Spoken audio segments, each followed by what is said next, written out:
มีหมดเอาไหมขอบใจกันเนาะลูกกับใจโดยเอาเฮียนอันเก่งเด้อเปลี่ยนช่วยเฮียนเก่งเนอะตั้งใจเฮียน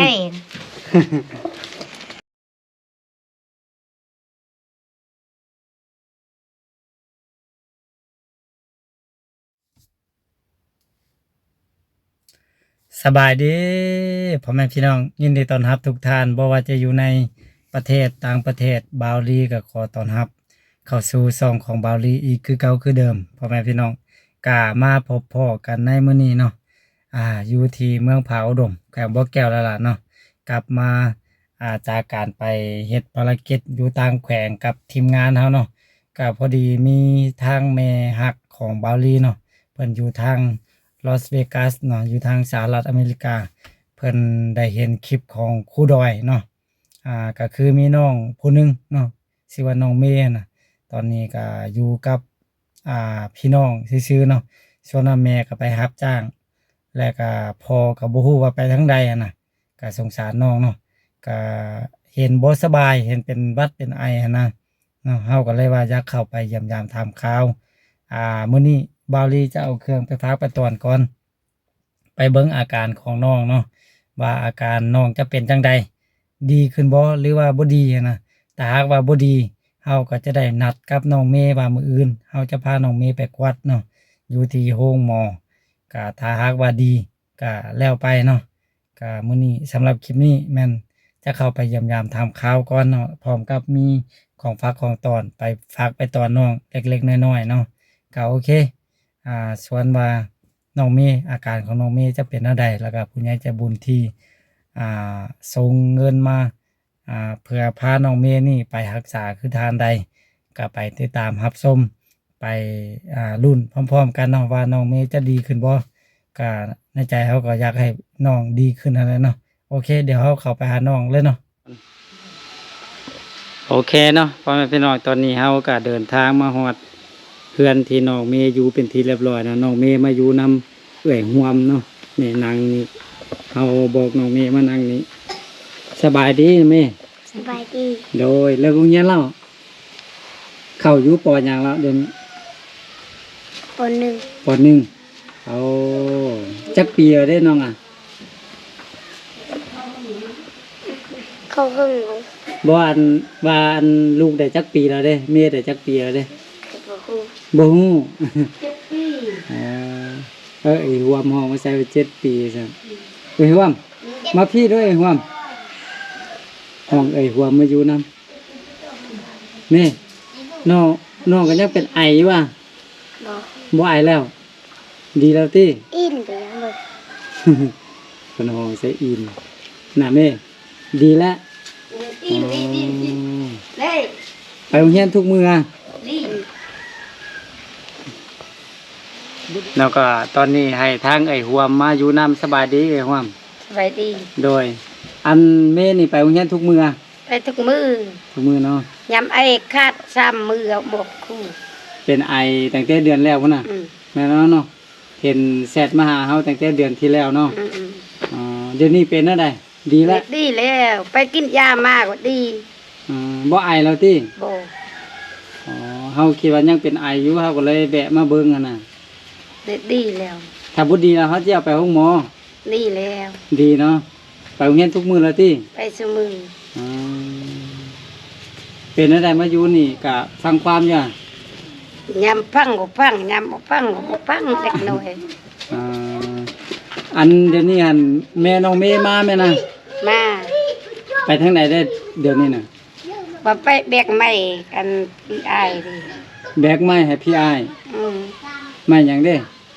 ไม้หยังไม้หนูไม้หยังเอาบ่ว่าไปแบกไม้เอาบ่ยินแม่อีกนี่เม็ดเท่าอันนี้บอกว่าเอาไปหาอยู่เฮือนว่าไปแบกไม้แล้วเดี๋ยวนี้แม่น้องเมย์นี่ไปนอนใส่ได้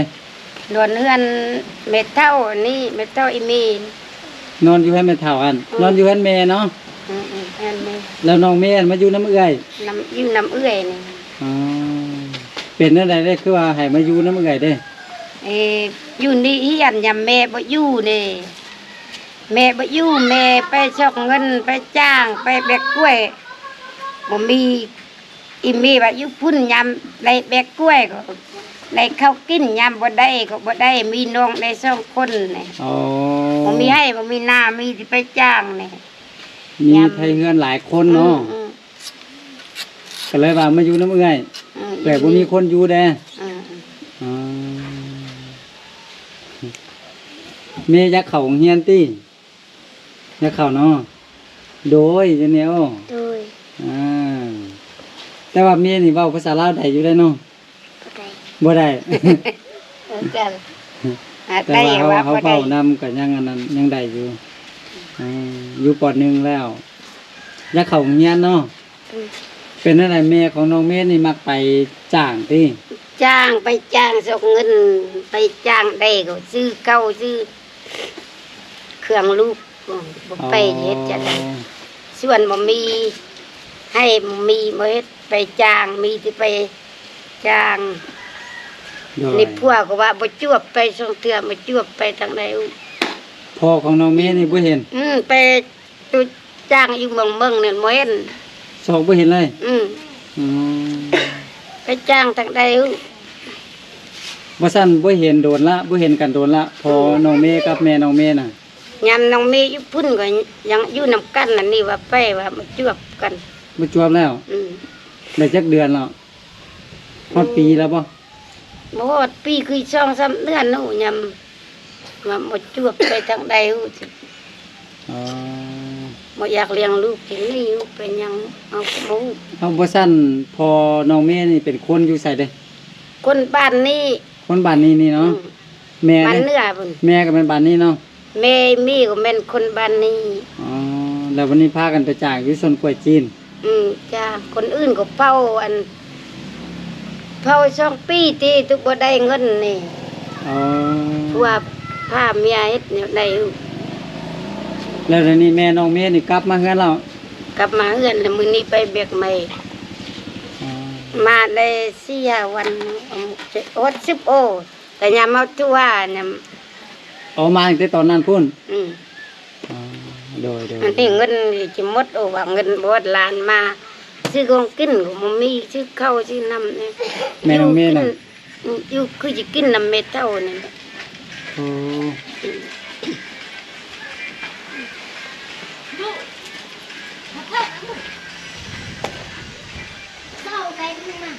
อันเตรยหลังนี้ยังตุกเก็บพวกว่าตึบอันเตรย บ่ซั่นแม่น้องเมธไปจ้างมานี่ก็เอาเงินมาให้แม่ได้ ให้200,000อีมีบ่เอาว่าไว้น้ำเม็ดเท่า อ๋อ ผู้ด้อยมาให้นี่600,000เอา700,000เอาป่วยมี อ๋อเอาเงินนั้นไปปัว อืม ยังมีอยู่ว่าเงินน่ะ เงินหมด หมดแล้ว ซื้อเกือบ2เทื่อไปกินยาแด้ อ๋อ กินขนมแด้หมด โดย แองเฮียนก็ซื้อของกินแด้เฮิงให้แต่ยาม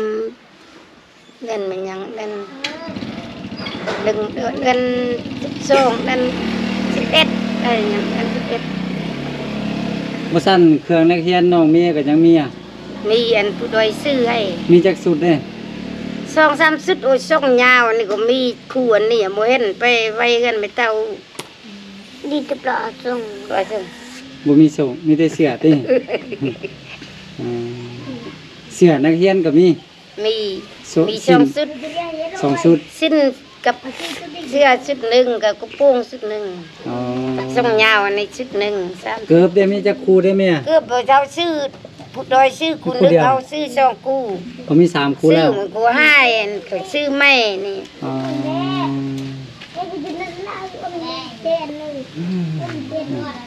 แต่เบิ่งคือว่ายังไออยู่ได้แม่บ่ไอ ไอ้ธรรมดานี่มันบ่ไอ้เรื่องของไอ้ บ่ได้ไปกวดตื้มแล้วติ กดได้3เทื่อแล้ว 3เทื่อ อืม เพิ่นว่าน่ะดีแล้ว นี่แล้ว อ๋อบ่อักเสบแล้วติปอนนี่ ชุดก่อนเอาไปก็ว่าอัดเสียบไปแถวหนึงก็ว่าอัดเสียบบอกคำของกินเด้คำบ่ได้เล็กน้อย เดี๋ยวนี้เพิ่นว่าบ่อักเสบแล้วหรือว่าแนวใด นี่มันดีอันบ่ไอ้ก็จะดี อ๋อบ่ไอแล้วเนาะอ เอามาไปหาหมอตื่น ไปถึงบ่ซั่นน่ะ ไปก็ไป มื้ออื่นสิพาไปเนาะ ไปก็ไป แม่มื้ออื่นเฮาไปหาหมอติมเนาะเนาะไปหาหมอกวดเบิ่งเนาะ วันมันยัง มื้ออื่นนี่วันอิหยังนะ มื้อนี้วันอังคารติ วันอังคารน่ะมื้อนี้ มื้ออื่นวันพุธไปก็ไปเนาะไปหาหมอเพิ่นเช็คเบิ่งเนาะไปมักไปอยู่บ่ได้ก็ เอาไปเอาหมอเทื่อนึงไปเพชรนก2เทื่อ ไปแพทย์นอกนี่ไปใส่ ไปรัศมีก็ว่าอัดเสบ อ๋อเฮาไปห้องหมอนอกเอาเนาะจึงไว้เนาะ อืมไปรัศมีก็ไป เนาะมื้ออื่นตอนเช้าเขาสิมารับเอาซั่นน่ะ เนาะพาขอบโรงเรียนเพิ่นได้ขอบตอนหนึงก็ได้เฮาไปตอนหนึงตอนแรกก็ให้น้องเมย์ไปโรงเรียนตื่ม ไปกวด ไปกวดไปให้เพิ่นเช็คคืนเบิ่งเนาะมื้อนี้สิมาถามเบิ่งนั่นแหละมาถามว่าอาการน้องเมย์เป็นจังไดกันแท้นะถ้ามันฮู้ถ้าว่าบ่ดีเฮาก็พากันไปกวดเบิ่งก่อน ยังไอไปก็ไปมื้อ ยังไออยู่ได้เบิ่งน่ะยังไอน้อยๆหนึงไปกวดเบิ่งให้มันดีแท้ๆเขาจึงสบายใจเนาะเนาะแม่เนาะไปให้เพิ่นกวดเนาะ แม่มาบ่ไปนอนนำแม่บ่ไปนอนนำไผ นี่ไม่เท่า นี่มันไม่เท่าเอา ไปพุ่นบ่ได้เข้าโรงเรียน อยากเข้าโรงเรียนเนาะ อยาก อ๋อ อยาก มันมักเข้าโรงเรียนเด้เขาได้พี่น้องมื้อนะไปห้องหมอแล้วก็ไปให้เพิ่นกวดเพิ่นเอายาให้กิน แล้วก็เฮาซื้อเครื่องตื่มเนาะซื้อส่งซื้อเสื้อนักเรียนตื่มเนาะน้องมักกันได้ก็ซื้อเลือกเอาเด้อมื้อเด้อเฮาไปพุ่น ไปรัศมีก็ไป โดย ไปหมอก็ไป โดย ไปหมอนี่ติ้งเอามือให้น้อย เนาะ มันมีนุกว่ามีแต่เพื่อจดว่าผู้จิตก่อนก็จดไอ้ยากินมาก็ดี น่ะ อีมีมักยากินหมดเลยเจ้าเสียกิน มักยาเนาะโดย กินอันเจ้ากินแรงกิน เนาะ ทันใส่กินไอ้มีกินยามันบ่ยาน โดย ล้านก็มา มื้อนี้พอดีซื้อเครื่องมาฝากแม่หน่อยหนึงเอาบ่เอา เมื่อกี้ตัวว่าลีชื่อของกินไหนนี่ เดี๋ยวอายไปเอาของกินก่อนเด้อมาให้เด้อ จังไง เด็กน้อยหลายพุ่นเนาะญาติกล่องเฮาสิถือกันน่ะ มันมัก ก็ได้บ่ ติดเรื่องน่ะพ่อแม่พี่น้องบ่แม่นแนวอื่นดอกเนาะ เรากินหนูเลย เดี๋ยวไอ้หัวมาช่วยเขาเด้อเอามาป้าไปนี่ก่อนก็ได้พอดีซื้อน้ำมาให้ความได้ น้ำลายเจ๊ โดยให้อันน่ะแม่ไว้ไปกินอยู่โรงเรียนเลยไปโรงเรียนก็ใส่ถุงไป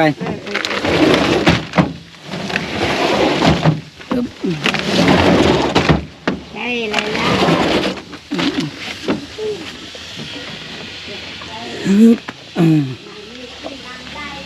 ไอ้ความไปพี่ก่อนไปอยู่พี่ก่อนเดี๋ยวจังหน่อยค่อยเมียน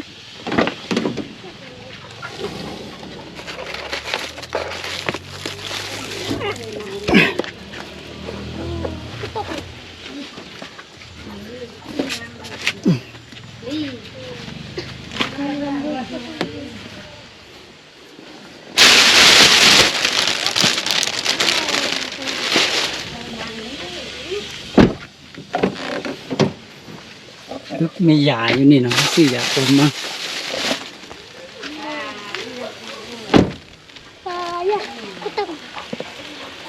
ตึ๊บ เอามีเสียคืออยากกินเดียวนี่เอากบใจมี โทรคนเลยเนาะใครนี่เนาะ ใครนี่โทรคนเลยมีลูกก็มักใครอ่ะกินเยอะใครเนาะ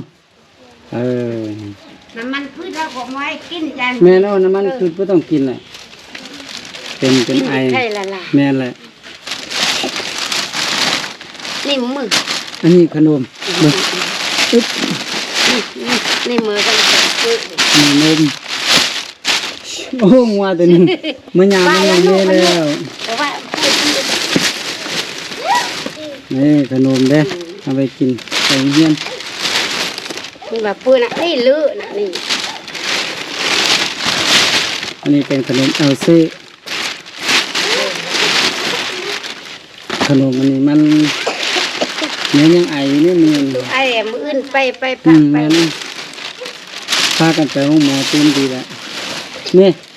เนี่ยอันนี้เป็นยาอมเนอะนี่เดี๋ยวจะบอกน้องมีอมยากันมีตังค์ได้ป่ะ นี่ ตังค์ มัน เอามาตีน เต้นละเต้นปลอกอ้วนอะไรก็อันสู้ได้สู้ ยาอมเขาซื้อมาหลายชนิดอยู่นี่อันนะเวลาลูกคันคอน่ะ ลูกอมมันนี่ใช่เนอะอมยาอมนี่นะนี่ยาอมมันมีหลายชนิดอันนี้เด้อนี่เด้อเวลาคันคอเราลูกอมใช่เนอะมันจึงคอซุ่มอยู่นี่ แต่ในพวกหมด เราจะมาต่างอันนี้อันนี้มันยาอมเนอะเวลาเจ็บคอเจ็บอย่างเราก็อันน่ะให้น้องแม่นอมตลอดนี่มันยังจุ่มซุ่มคอเนี่ยบ่ไอเนี่ยลองเบิ่งอ่ะมี อุ้ม อม ปื้อ ไว้ ปื้อ เวลามันคัดคอน้องก็อมใช่เนอะมันมีหลายชนิดอยู่นี่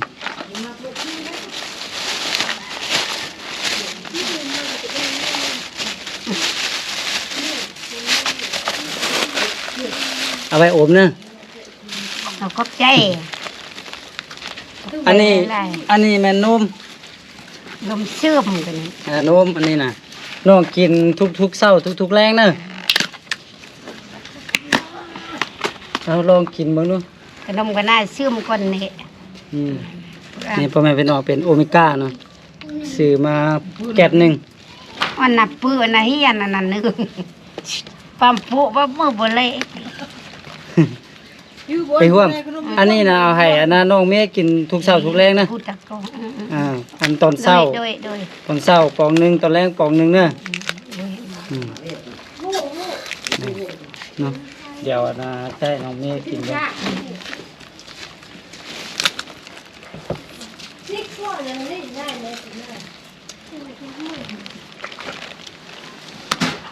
มีหมด เอาไหมขอบใจกันเนาะลูก กับใจ โดยเอา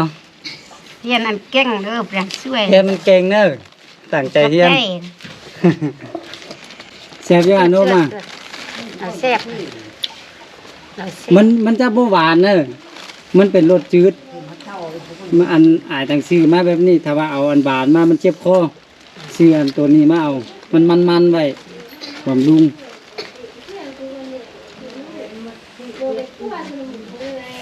นี่แม่น้องตื่นนอนมาน้องกินปองหนึงเนอะตอนแรกมาน้องก็กินแค่ปองหนึงเนอะนี่เพราะว่าอายซื้อมาแก๊สหนึงพุ่นนี่นี่แล้วก็ไข่นี่ไข่นี่หกแตะมันเป็นมัดหนึงน่ะเพิ่นขายนี่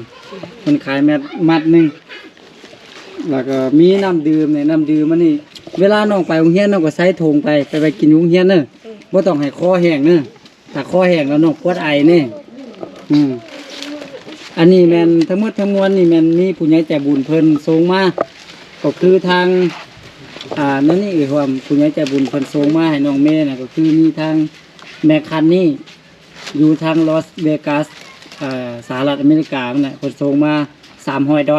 เพิ่นอยากให้เฮานี่พาน้องเมย์นั่นไปห้องหมอ มื้ออื่นเลยไป โดยแต่ว่า เฮาก็จะไปนำ โดยเฮาไปทำกันเนาะแต่ว่ามื้อนี้หั่น$300ได้อยู่6ล้านกับ300,000กีบแต่ว่ามื้อนี้เฮาซื้อจะมีอยู่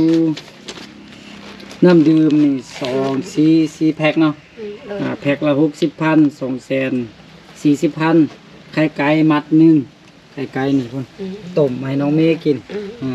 ไข่ไก่นี่500,000กับ40,000แล้วก็มีนมมันนี่แก๊สหนึงนมก็แก๊สละ370,000แล้วก็ยาอมอันนั้นเฮาซื้อมา100,000กีบ แล้วก็มีขนมอยู่2 4 5 5กับละ50,000 250,000รวมหมดอยู่1ล้านกับ500,000กีบแล้วยังเหลือเงินอยู่4ล้านกับ800,000เอาเงินส่วนนี้เฮาเอาไว้ไปโรงหมอมื้ออื่นเนาะไปโรงหมอแล้วก็ไปซื้อเครื่องซื้อหยังให้น้องเมย์ถ้าเหลือก็เอาไว้จ่ายในตอนหน้าเนาะที่สำคัญเฮาจะพาน้องเมย์ไปรักษาก่อนเนาะไปก็ไปมื้ออื่นก็ไปโดยเฮาไปนํกันมื้ออื่นเฮาจะมารับที่เช้าจะเกี่ยมท่านี้ไปโรงหมอโดยแม่ขอบใจเพิ่นได้ไหมขอบใจหลายๆโดยตั้งใจเรียนหนังสือเด้อมื้ออื่นเฮาไปโรงหมอเนาะให้เพิ่นกวาดเบิ่งดีๆเนาะสิได้หายดีเนาะแน่ห่วงเด้อพาจังห่วงอื่นก็ไปโดยนี่อันนี้เอาไว้เด้อเดี๋ยวขนมนี่เฮาจะให้เด็กน้อยอันนึงเนาะใหญ่อันเด็กน้อยมาบ่กะลายนี่ถูกๆหมดนี้รอบนี้เนี่ยเนาะแก้สิยายเนียนไว้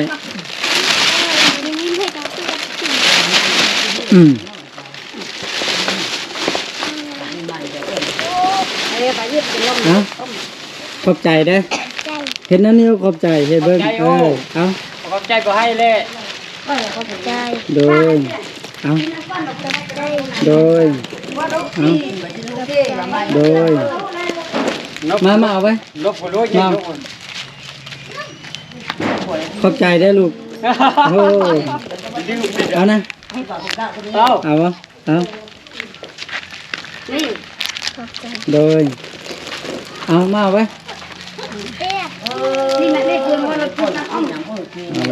โดยเอาลูกเอาโดยเอาโอ้อินบังเบิ้งโอ้เอาไว้เอาเนาะขอบใจได้ขอบใจเอาให้ถามเอาเต็งเดียวว่างเมื่อยแล้วน้ำบึ้งโอ้ไปที่เลยจู้อู้เลยขอบใจได้ลูกขอบใจได้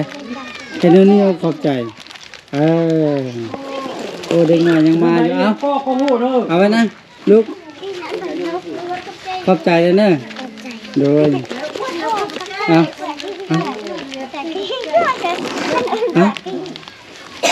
ขอบใจได้ขอบใจโดยโอเคเนาะแม่อากับก่อนเนอะแม่อากับก่อนเนอะบ๊ายบายโดยไปความกับก่อนเนอะเรามืออื่นใครมาว่ากินขนมมันไม่ได้หายใจเลยเอามีอันนี้ก่อนใจโดย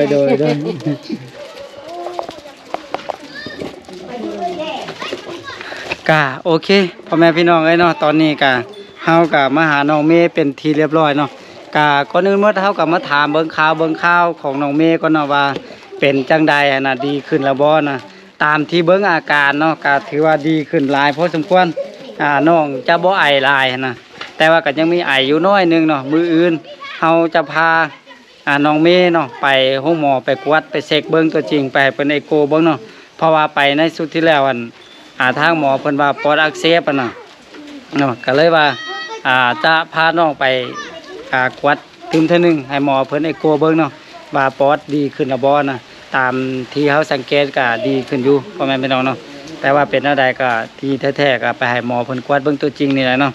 สำหรับครั้งนี้เฮามาเนาะก็มีผู้ใหญ่ใจบุญเพิ่นสนับสนุนมาเนาะก็คือทางแม่ฮักของบาลีเนาะก็คือทางแม่คันนี่เนาะเพิ่นอยู่ทางลอสเวกัสสหรัฐอเมริกาเนาะก็เพิ่นได้ส่งเงินมา